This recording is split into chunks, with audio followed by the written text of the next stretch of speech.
One memory from my youth shines especially bright a hot summer weekend when I felt the pull of the open road. Hitchhiking was my freedom, my adventure into the unknown. I set my heart on Brussels, leaving the sweltering German sun behind. My journey began at the Canadian Pacific Hotel, where a generous bus driver gave me the first lift toward Cologne. I started the adventure with my travel bag from the Hitchhiker's Point on the opposite side of the Canadian Pacific Hotel. An elderly bus driver, generous and cheerful, gave me the first lift. He dropped me near Cologne at a highway rest station. There, I met a young German man about my age. We became companions, united by the hope that a car would stop for us. The highway rest station near Cologne was a bustling hub of life. Families on holiday sat at picnic tables, while weary truckers stood beside their massive, chrome-laden rigs, sharing stories over coffee. It was a vibrant cross-section of Europe on the move. It was there, at a rest stop, that I met a young German companion, and together we stood by the highway, waiting for a sign of luck. It came in the form of a sleek, vintage BMW, a true classic, pulling into the station. Behind the wheel was a smart U.S. Army major from Philadelphia, with his beautiful fiancée beside him. They welcomed us with a warmth that transcended borders, their smiles instantly putting us at ease. "Hop in," he said, and just like that, our adventure took an unexpected turn. As we settled into the luxurious leather seats, they offered us drinks from a fabric-wrapped military pouch. It was a simple, generous gesture that felt like a bridge between worlds. In return, I reached for my tobacco pouch and offered to roll them a cigarette with my drum tobacco. It was a silent gesture of thanks, a small way to share what I had. The fiancée smiled and accepted, and we shared a moment of connection as the engine hummed. Then we were back on the Autobahn. The major drove with the confidence of a pilot, and the BMW felt less like a car and more like a jet.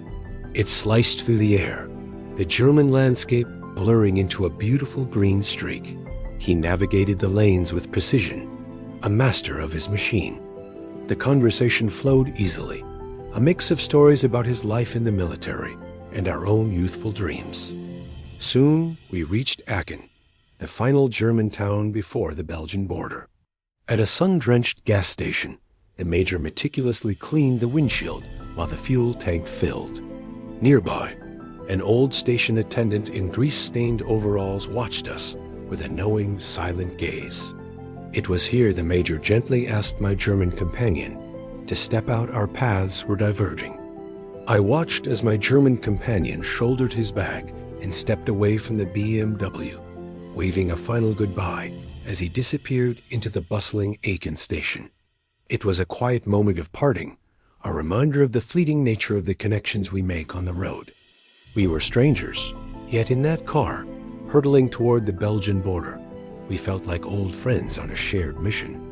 We reached the Aachen border checkpoint, and a long queue of 20 cars sat in a stagnant line, baking in the afternoon sun. I thought we'd be waiting for ages, but the major was calm. He confidently bypassed the entire line, pulling right up to the front. He leaned out, flashed his NATO card to the border officer, and exchanged a few brief words. Without a second thought, the officer waved us through. Just like that, we were in Belgium. The whole process took less than a minute. It was a display of efficiency and privilege that left me wide-eyed. Before they dropped us off, the major turned to me with another smile. He reached into the back and handed me a bottle of champagne. "For your arrival in Brussels," he said. It was an emblem of unexpected friendship, a parting gift from a man who had shown me nothing but kindness. My final stretch into Brussels was with a friendly, middle-aged lawyer who picked me up shortly after. Brussels welcomed me with its grand, traditional buildings and narrow, winding streets.